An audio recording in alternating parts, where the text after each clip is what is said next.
Hello guys, in this tutorial we'll be showing you how to design a website with Framer AI and no code is needed. Head over to framer.com and if you're a new user, you can use the easy to follow sign up process using your Gmail or any other option that is available. After that, you will find yourself on your workspace.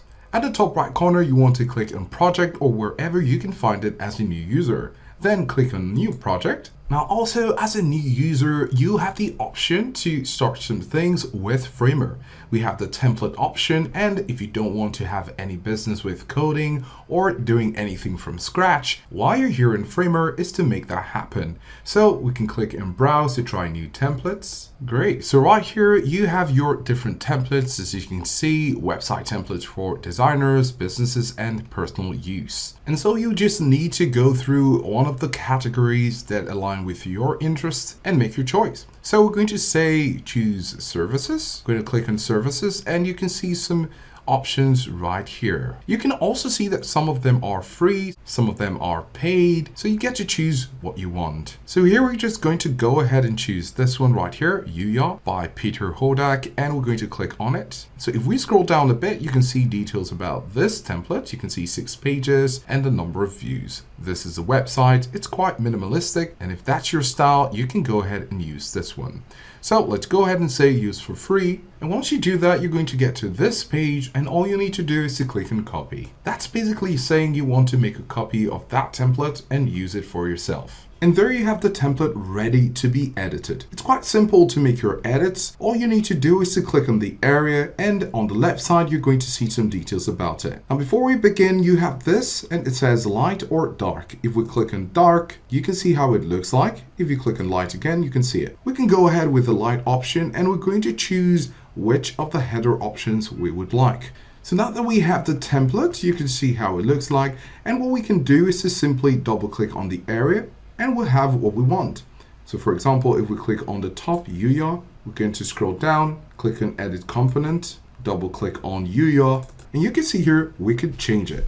We could say Terra, and that's how you get to change it. And then in order to go back, you can click on home at the top area right here to take you back home. So there you have Terra, and you're going to come over here, double click on it, and that brings the cursor right there. We're going to delete this and say Terra. And there we have a new name, Terra, and then we have Terra Bentley. Now, if you want to change the picture, you can double click on it as well, and there you have it. You can click on choose image to have a new image. So we're going to click on choose image, and then click on Terra Bentley, click on OK, and you can see currently it's uploading and we'll be having it in a moment. Great. Of course, you could work on the type, the position, the alt text, crop it if you want. If we click on crop, for example, we could have this. Just to have a better view. Click and crop. And now that it's loaded up, you can see it right here. That means it's on the website. There you have it. Terra Bentley, this is the picture. And you can follow the same steps to make some edits to the different parts of this page. You can select this, delete it, and write what you want, right? So that's a great option for you. And this is how you can make your website. Now, if you click on the empty area, you can scroll down and you're going to see the fill color. If we click on the fill color, you're going to see that you can make some changes to the color right there.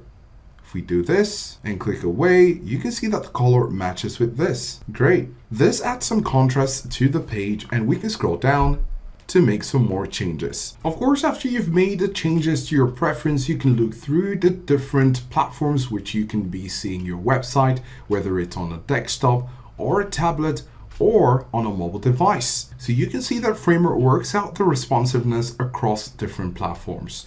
Then once you're done with everything, you can go over to the publish button right there, click on publish. And after clicking on the publish button, you're going to see at the top the link to your website. If you click on it, it's going to open a new tab and you can see your responsive website. Of course, scrolling down, you're going to see other things that you've made with your website, and this is looking great. Now, this is dependent on if you'll be making some edits, and you can see how great this template looks like. So this is how to design your website with Framer with no code needed.